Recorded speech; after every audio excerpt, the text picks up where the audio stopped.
ओम शांति। आज 27 अप्रैल 2026 है और आज बाबा ने मधुरता के लिए सरलता का गुण हमें फिर से बताया है।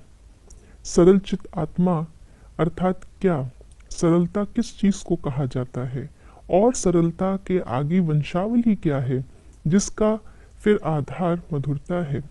तो आइए जानते हैं बाबा के अव्यक्त इशारों से। जो सरल चित है वही मधुरता के गुण संपन्न है, वही सदा हर्षित रहते हैं। हर्षित चित है तो सबको आकर्षित करते हैं। हर्षित का अर्थ ही है अति इंद्रिय सुख में झूमना। ज्ञान का सुमिरन करते, अव्यक्त स्थिति का अनुभव करते, अति इंद्रिय सुख में झूमना, इसको कहा जाता है हर्षित। जो ऐसा हर्षित रहता है वही आकर्षित करता है।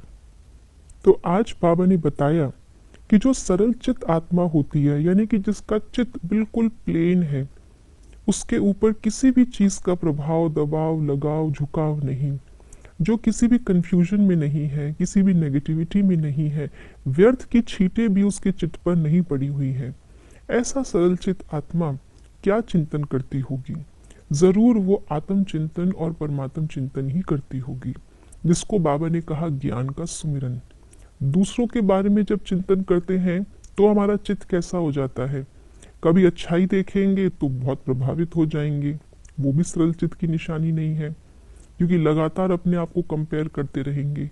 या उल्टा हो जाएगा, उससे प्रेरित ना होकर के उसके प्रति जेलसी का भाव आ जाएगा कि इसके पास तो बहुत कुछ है, तो भी व्यर्थ संकल्प चलेंगे, चित्त सरल नहीं रह पाएगा। कोई भी परिस्थिति से अगर भयभीत हो जाते हैं, उसको विघ्न समझ करके थक जाते हैं, हार जाते हैं, तो भी नेगेटिव संकल्प आएंगे। तो सरल चित आत्मा यानी कि जो पराई चीजों को ना देखे, जो स्व के चिंतन में रहे, ज्ञान के सुमिरन में रहे, और जितना ज्यादा ज्ञान के सुमिरन में रहेगी, ज्ञान देने वाले बाप के समीप रहेगी, और इस समीपता के कारण से उसके अंदर अव्यक्त स्थिति का अनुभव वो करती रहेगी। और जो ऐसे ज्ञान में मस्त, बाबा की याद में मस्त, बाबा के साथ सर्व संबंधों का अनुभव करने में मस्त, अव्यक्त स्थिति में वो हमेशा समाया हुआ है, ऐसी आत्मा की पर्सनालिटी कैसी हो जाएगी? ऐसी आत्मा हमेशा अतीन्द्रिय सुख में नजर आएगी, क्योंकि बाहर की बातों का प्रभाव ही नहीं। बाहर कुछ भी हो रहा है, कोई चीज उसको बाहर की मिल रही है या नहीं मिल रही है, उसकी प्रशंसा हो रही है या उसकी कोई निंदा कर रहा है, क्रिटिसाइज कर रहा है, उसे फर्क ही नहीं पड़ता। वो हमेशा अपने ही चिंतन में बाबा के साथ में ही अति इंद्रिय सुख का अनुभव करेगी, और यही अति इंद्रिय सुख चेहरे पर हर्षित मुक्ता के रूप से झलकता है।